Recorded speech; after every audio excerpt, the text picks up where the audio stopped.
Selamat tengah hari, salam sejahtera. Terima kasih kerana bersama dengan saya di Nazilin Unity Channel. Habislah Muhyiddin Yassin kali ini. Seperti yang saya nyatakan dalam konten sebelum ini, tindakan Muhyiddin Yassin mahu menyaman Anwar Ibrahim sebenarnya menjerat leher sendiri, memerangkap diri sendiri. Tuntutan Muhyiddin Yassin kemarin supaya Anwar Ibrahim memohon maaf dan menarik kenyataan beliau berkaitan dengan pembayaran hutang Felda dan menuntut supaya Anwar Ibrahim memohon maaf dalam masa 24 jam serta menunjukkan kalau benar beliau mempunyai tanda tangan dokumen berkaitan pelupusan hutang Felda bernilai 8.2 bilion itu akhirnya memakan diri. Ramai orang persoalkan, kata mereka, bagaimana kalau benar-benar Anwar Ibrahim tidak mempunyai dokumen tersebut. Saya kata begini, tindakan itu boleh menyebabkan Muhyiddin Yassin terperangkap sendiri. Akhirnya seperti yang dinyatakan tadi, akhirnya Muhyiddin Yassin terperangkap diri sendiri apabila akhirnya Anwar Ibrahim tampil menyatakan, saya tidak perlu masa 24 jam. Saya hanya diberi 12 jam pun saya akan berikan, saya akan tunjukkan dokumen yang ditandatangani, kata Anwar Ibrahim. Jauh sekali Anwar Ibrahim menuntut ataupun memohon maaf, jauh sekali Anwar Ibrahim menarik balik kenyataan beliau. Jadi kali ini habislah Muhyiddin Yassin terperangkap diri sendiri, bukan diperangkap oleh orang lain tetapi terperangkap oleh diri sendiri. Hari ini Perdana Menteri tunjuk bukti tanda tangan hapus hutang Ponoroka. Perdana Menteri Datuk Seri Anwar Ibrahim akan mengemukakan bukti bahawa beliau telah menandatangani dokumen bagi penghapusan hutang Ponoroka Felda. Saya boleh bawa, tak perlu tunggu 24 jam, kata Anwar Ibrahim. Dalam 12 jam pun saya boleh, kata beliau. Memang saya tanda tangan pada 24 Jun lepas. Kenapa dia, bekas Perdana Menteri Tan Sri Muhyiddin Yassin, tak buat kerja? Tak tahu, kata Anwar Ibrahim. Ini menjadi persoalan besar kepada kita semua. Apabila Muhyiddin Yassin menuntut, kononnya beliaulah yang menghapuskan hutang tersebut. Tetapi Anwar Ibrahim menyatakan dia yang tanda tangan pada 27 Jun lepas dan dia turut bertanya, dia hairan kenapa Muhyiddin Yassin tak buat kerja. Saya pun tak tahu, kata Anwar Ibrahim. Kamu Muhyiddin cabar begitu, tidak apa. Baik, saya akan tunjuk bukti saya tanda tangan pelupusan hutang RM 990 juta. Dia kena minta maaf, kata Anwar Ibrahim. Jadi kali ini Anwar Ibrahim yang dituntut. Sebelum ini Anwar Ibrahim yang dituntut memohon maaf sebab kononnya Anwar Ibrahim memfitnah Muhyiddin Yassin.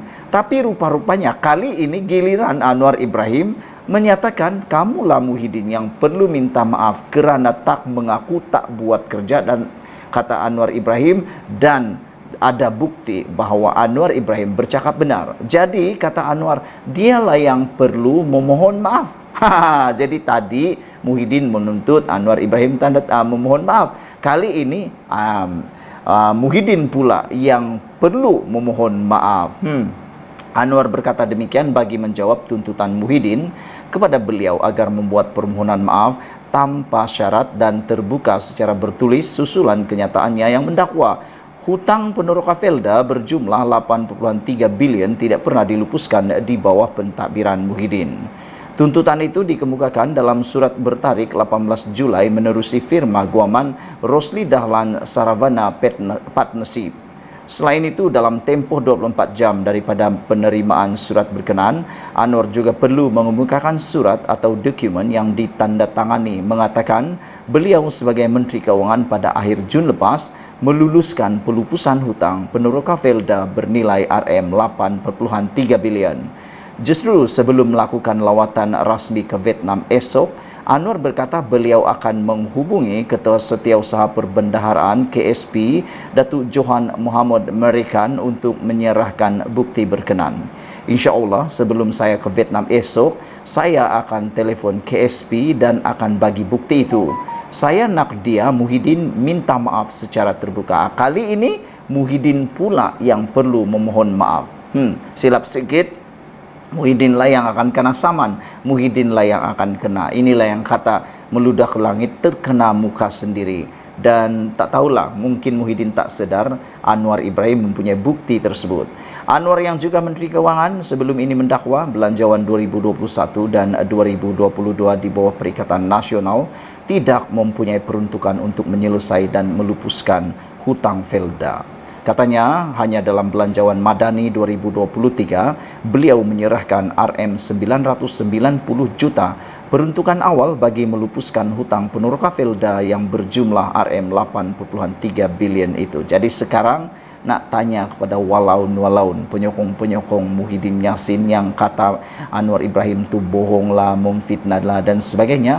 Anda fikir-fikirkan sekarang, siapalah yang memfitnah, siapalah yang berbohong. Kali ini kita tunggulah nanti siapa yang akan memohon maaf secara terbuka. Adakah Anwar Ibrahim ataupun Muhyiddin Yassin? Jadi benarlah kata-kata penganalisis politik sebelum ini, tindakan Muhyiddin menuntut Anwar Ibrahim memohon maaf dan menunjukkan bukti dan mahu menyaman Anwar Ibrahim tindakan bunuh diri, tindakan menjerat leher sendiri dan tindakan yang pasti dia sesali. Seperti Mahathir Mohamad telah pun tersilap langkah apabila menyaman Anwar Ibrahim. Akhirnya dia menjerat diri sendiri sehingga banyak perkara yang luar biasa, yang lebih menarik, yang lebih mengejutkan didedahkan satu persatu oleh Anwar Ibrahim. Jangan lupa Anwar Ibrahim sekarang adalah Perdana Menteri, Menteri Keuangan yang memegang segala-galanya, memegang segala dokumen, memegang segala perkara yang mungkin disembunyikan sebelum ini. Anwar Ibrahim mampu dan ada akses untuk mendapatkan bukti dengan mudah, mengorek dengan lebih mudah dan mendedahkan dengan lebih mudah. Jadi mungkin Mahathir, Muhyiddin lupa bahawa Anwar Ibrahim sekarang adalah Perdana Menteri dan mereka pula adalah hanya pembangkang. Bahkan Tun Mahathir sekarang tidak punya apa-apa selain hanya pemerhati politik, karena beliau bukan ahli Dewan Undangan Negeri, bukan juga ahli parlimen dan tidak punya apa kapasiti pun dalam kerajaan. Semoga dengan pendedahan ini Muhyiddin akan lebih berhati-hati apabila mau menyaman sesiapa, karena takut nanti beliaulah yang akan terjerat sendiri. Sekian dulu untuk kali ini. Jangan lupa tinggalkan komen Anda, tekan butang subscribe. Kita jumpa lagi. Bye-bye. Selamat pagi, salam sejahtera. Terima kasih kerana bersama dengan saya di Nazilin Unity Channel. Pagi-pagi subuh ini kita dikejutkan dengan berita kemenangan Anwar Ibrahim, dan saya harap Anda share video ini sepanjang ianya masih lagi relevan. 5 bukti Malaysia dalam kedudukan lebih baik di bawah kerajaan perpaduan. Nombor 4 paling terbaik punya. Share video ini. Saudara-saudara sekalian, Menteri Komunikasi dan Digital Fahmi Fadzil membentangkan 5 bukti bahawa Malaysia kini berada di kedudukan lebih baik di sepanjang pentadbiran kerajaan perpaduan. Menerusi hantaran di laman Facebook, beliau berkongsi kad laporan 7 bulan kerajaan perpaduan siri 2 yang menggariskan bukti terbabit, iaitu ekonomi Malaysia mencatat pertumbuhan lebih baik pada sukuk pertama tahun ini dengan 5.6% berbanding tempoh sama bagi tahun lepas, iaitu 4.8%. Jumlah pelaburan ke Malaysia meningkat kepada RM71.4 bilion bagi sukuk pertama tahun 2023 berbanding RM44.7 bilion bagi suku pertama tahun 2022. Menurutnya dalam hantaran itu, Fahmi berkata, selain itu kadar inflasi negara semakin rendah, iaitu 3.9% bagi suku pertama dan 3.6% bagi suku kedua tahun ini berbanding 3.7% dan 4.2% masing-masing bagi suku ketiga dan suku keempat pada tahun 2022. Beliau berkata, indeks kebebasan akhbar juga bertambah baik dari tangga ke-113 pada tahun lepas ke tangga ke-73 bagi tahun 2023. Manakala kedudukan daya saing Malaysia, daya saing dunia naik 5 anak tangga kepada ke-27 tahun ini berbanding ke-32 tahun lepas. Terbukti dalam tempoh hanya 7 bulan saja, Kerajaan perpaduan mentadbir negara ini ke arah yang lebih baik. InsyaAllah, 5 pencapaian ini akan memberi manfaat kepada seluruh rakyat Malaysia, khususnya generasi baru pada masa depan, kata beliau lagi. Saudara-saudara sekalian, walaun-walaun yang ada di luar sana pastinya terlojak gembira karena ada orang kata kerajaan Muhyiddin Yassin, kerajaan Perikatan Nasional jauh lebih baik daripada Anwar Ibrahim. Namun demikian mereka lupa fakta-fakta penting ini. Fakta-fakta penting tidak boleh diubah. Nombor-nombor penting tak boleh diubah. Takkanlah apabila dinyatakan 5 bukti Malaysia berada dalam kedudukan terbaik ini adalah satu fitnah juga. Kalau itu fitnah, sampai bilalah Malaysia ini nak maju? Saudara, apabila Anwar Ibrahim mengambil alih kerajaan ini, perkara pertama yang kita alami kebaikan ialah kita mencatat ekonomi negara kita, mencatat pertumbuhan lebih baik pada suku pertama, iaitu 5.6% berbanding tempoh sama bagi tahun yang lepas, iaitu 4.8%.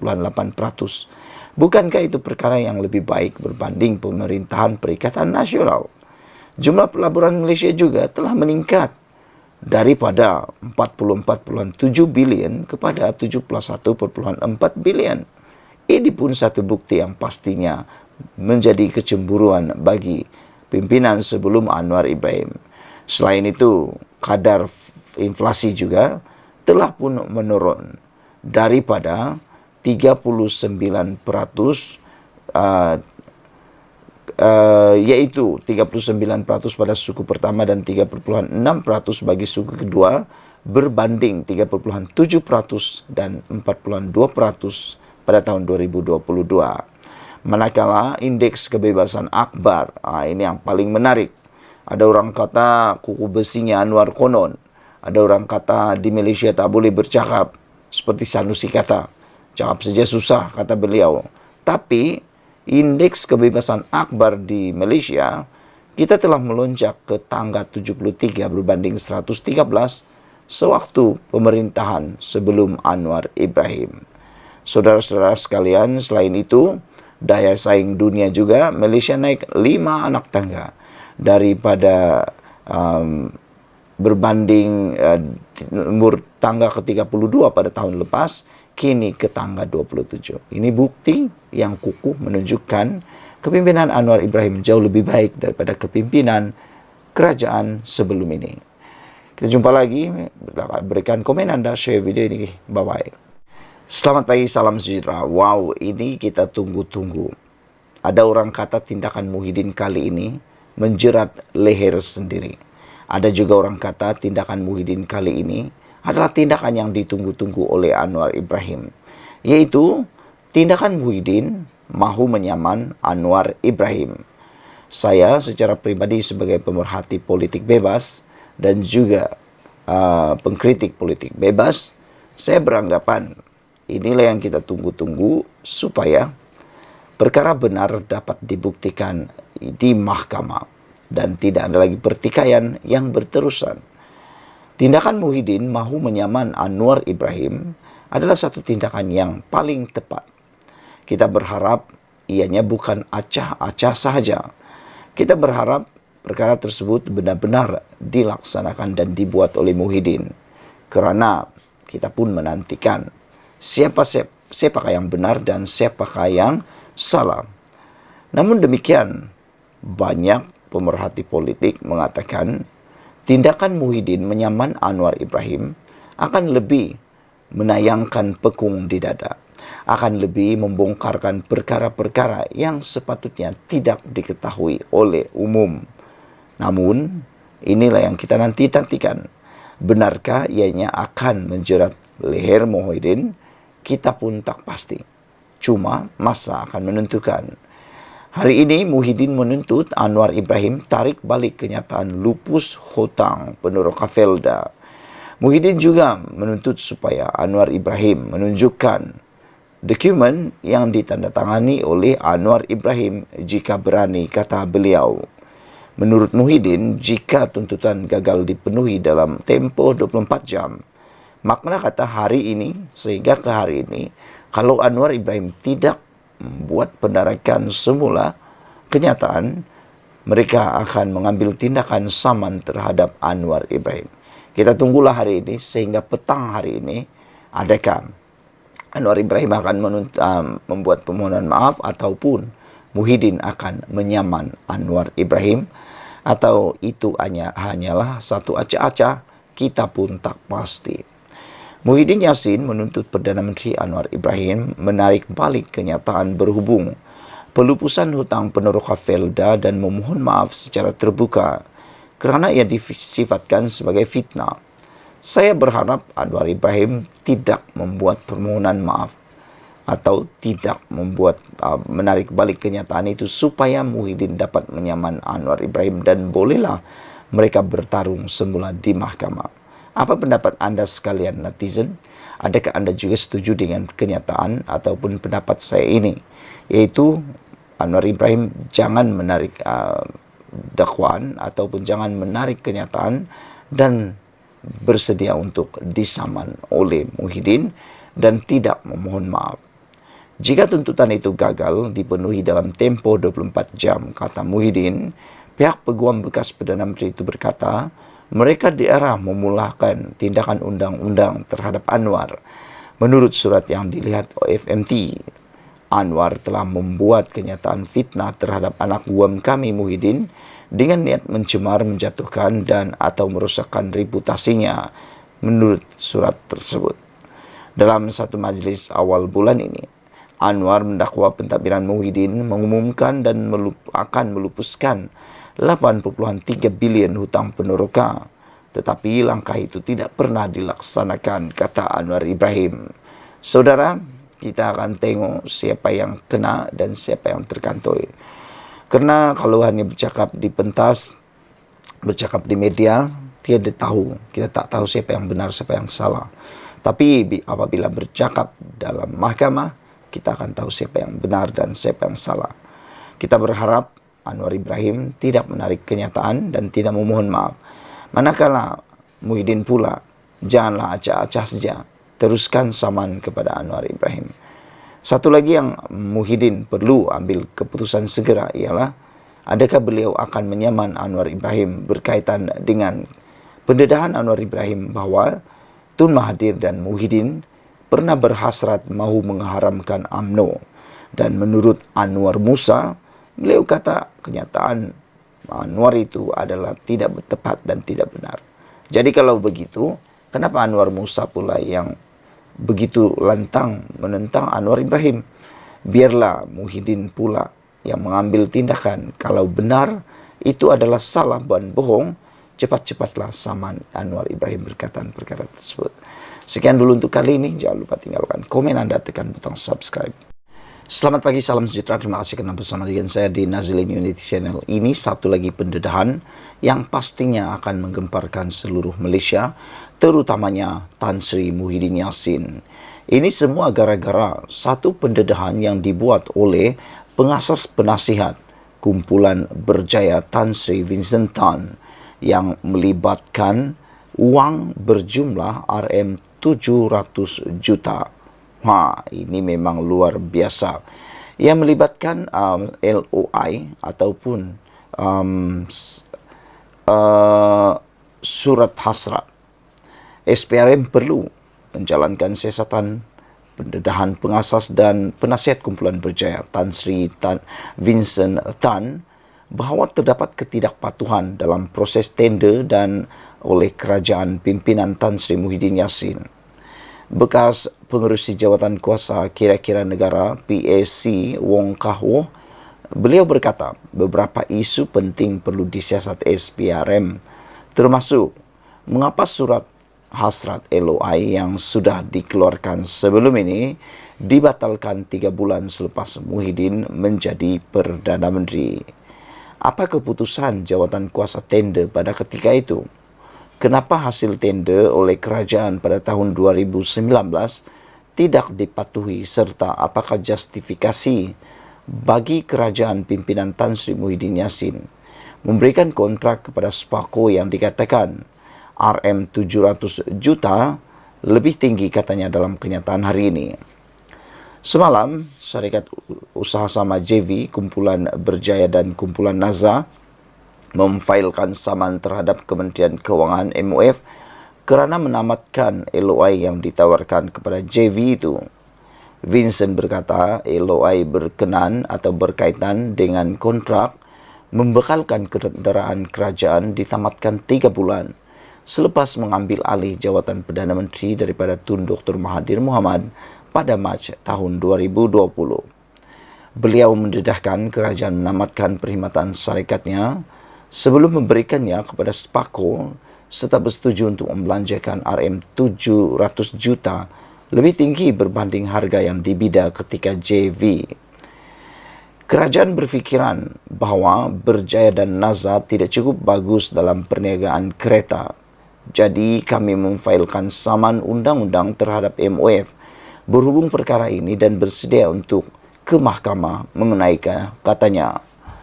Menerusi perjanjian itu, Berjaya Corporation Berhad atau BC Corp melupuskan 100 kepentingan dalam anak syarikat milik penuhnya Berjaya Invero Holdings dan Berhad kepada Naza Corporation Holdings dan Berhad untuk pertimbangan tunai RM700 juta. Spako menyelenggarakan kenderaan kerajaan sejak tahun 1994 sehingga konsesinya berakhir pada tahun akhir 2018. Kerajaan ketika itu membuat tender secara terbuka dan meminta pihak yang berminat untuk mengemukakan permohonan cadangan RFP mengenai konsesi berkenan atau konsesi berkenan. Selain Spako dan JV antara Kumpulan Berjaya dan Kumpulan Naza, syarikat lain yang menyertai bidaan itu ialah DRB Highcom Berhad dan Samling Group. Saudara-saudara sekalian, pendedahan yang kali ini memang mengejutkan dan pastinya akan menggugat Tan Sri Muhyiddin Yassin. SPRM, jalankan tugas. Dan dulu untuk kali ini, jangan lupa tinggalkan komen Anda. Ikuti terus ulasan selepas ini. Selamat pagi, salam sejahtera. Terima kasih karena bersama dengan saya di Nazilin Unity Channel. Di saat pagi ini kita dikejutkan, kita digemparkan dengan penangkapan oleh pihak SPRM terhadap jerung paling besar yang ada di Kedah. Wah, ini memang paling top dan paling panas di seluruh Malaysia pada ketika ini. Hari ini dikabarkan CEO MBI, pengarah syarikat, ditahan rasuah melibatkan perlombongan REE RM13 juta. SPRM menahan Ketua Pegawai Eksekutif Perbadanan Menteri Besar MB Kedah dan seorang wanita berjawatan pengarah syarikat berkaitan kes rasuah dan salah guna kuasa dalam sektor perlombongan membabitkan nilai rasuah lebih RM13 juta. Menurut sumber, kedua-dua suspek masing-masing berusia 63 tahun dan 40 tahun itu ditahan lewat petang semalam di Alusota Kedah dan di Ibu Negara. Kedua-dua suspek itu kini direman 3 hari bermula hari ini hingga 21 Julai ini. Perintah reman dikeluarkan masing-masing oleh Magistrate Wan Sahida Abdul Rahim di Mahkamah Magistrate Alusota dan Magistrate Nur Syakira C. Hashim di Mahkamah Magistrate Shah selepas permohonan reman dibuat SPRM. Katanya, aktiviti perlombongan yang dijalankan secara haram oleh syarikat terbabit mendapat perlindungan daripada pihak berkuasa tertentu sejak tahun 2020. Sehubungan itu, hasil siasatan yang dijalankan didapati mengesan beberapa pembayaran disyaki membabitkan rasuah berjumlah lebih RM13 juta diberikan syarikat terbabit sebagai segukan bagi melindungi kegiatan perlombongan haram ini dalam tempoh 2020 hingga 2023. Syarikat milik wanita yang ditahan reman itu dipercayai mendapat kelulusan untuk menjalankan projek pembangunan ladang hutan pokok getah klon TLC di 2 kompartmen di Kedah. dalam tahun 2016 lagi, kata sumber. Menurut sumber itu lagi, projek terbabit bertujuan untuk menanam semula pokok-pokok getah klon balak di kawasan perlumbungan yang terbabit atau pembelakan yang terbabit. Pada tahun 2020, syarikat yang sama mengemukakan permohonan kepada Kerajaan Negeri Kedah bagi menjalankan aktiviti perlumbungan unsur nadir bumi REE dalam kompartmen yang sama. Namun setakat ini, tiada kelulusan diberikan oleh Kerajaan Negeri berhubung permohonan syarikat terbabit bagi menjalankan aktiviti perlumbungan itu, katanya. Sementara itu, Ketua Pesuruhjaya SPRM Tan Sri Azam Baki mengesahkan penahanan kedua-dua suspek dan berkata, kes tersebut disiasat mengikut Seksyen 17 dan 23 Akta SPRM tahun 2009. Saudara-saudara sekalian, dengan penahanan jurung besar yang ada di Kedah ini menggemparkan seluruh Malaysia kerana ia melibatkan Perbadanan Perbadanan Menteri Besar yang melibatkan Perbadanan Menteri Besar Kedah. Dan yang ditahan ini pula ialah Ketua Pegawai Eksekutif Perbadanan Menteri Besar Kedah dan seorang wanita berjawatan pengarah syarikat. Saudara-saudara sekalian, ini satu perkara yang kita tunggu-tunggu dan semoga keaktifan dan kekuatan SPRM terus kita lihat. Selamat petang, salam sejahtera. Terima kasih kerana bersama dengan saya di Nazilin Unity Channel. Satu persoalan paling luar biasa untuk Perikatan Nasional Walaun dan juga yang masih tak puas hati dengan pendakwaan terhadap Sanusi. Adakah Hamzah Zainuddin nak tuduh istana politikkan isu Sanusi? Tanya Razlan. Sekali lagi saya nak bertanya melalui media di Malaysia kini ini.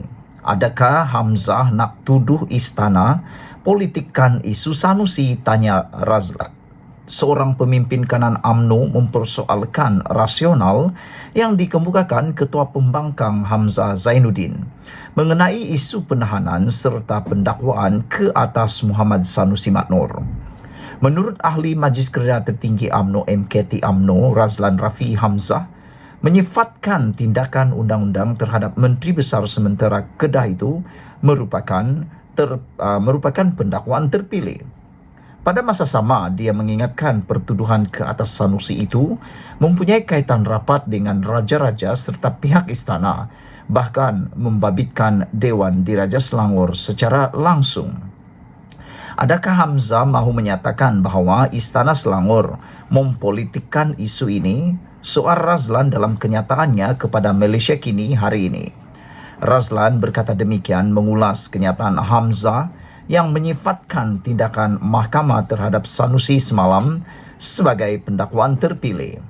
Dalam kenyataan tersebut, Setiausaha Agung Bersatu itu juga mendakwa ada pemimpin lain yang dilihat membuat kenyataan menghasut, namun tidak dikenakan tindakan seperti Sanusi, kata beliau. Sebagai orang yang pernah menjadi menteri dalam negeri, kata Razlan, Hamzah sepatutnya menjadi orang yang faham tentang undang-undang. Namun kenyataan terbaru yang dibuat ahli Parlimen Larut itu menunjukkan seperti sebaliknya. Justru, kata Razlan, semua orang kini tahu kenapa ketika Hamzah menjadi menteri yang bertanggung jawab dalam isu keselamatan dulu, kadar jenayah negara semakin meningkat. Sementara itu, Razlan juga menyatakan kebimbangannya terhadap pendekatan PAS menangani isu pendakwaan ke atas Sanusi. Katanya, pemimpin parti itu kelihatan memainkan isu kononnya pengarah pilihan raya mereka seorang wira justru menggesa agar lebih ramai Sanusi dilahirkan. Adakah Perikatan Nasional hari ini mahu mengajak semua rakyat untuk mengikuti gaya ucapan Sanusi yang memperlekeh institusi istana, katanya.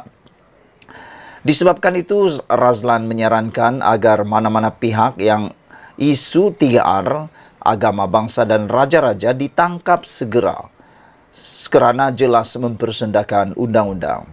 Api itu, katanya, perlu dimatikan secepat mungkin kerana dikhawatiri akan mengganggu-gugat kestabilan negara.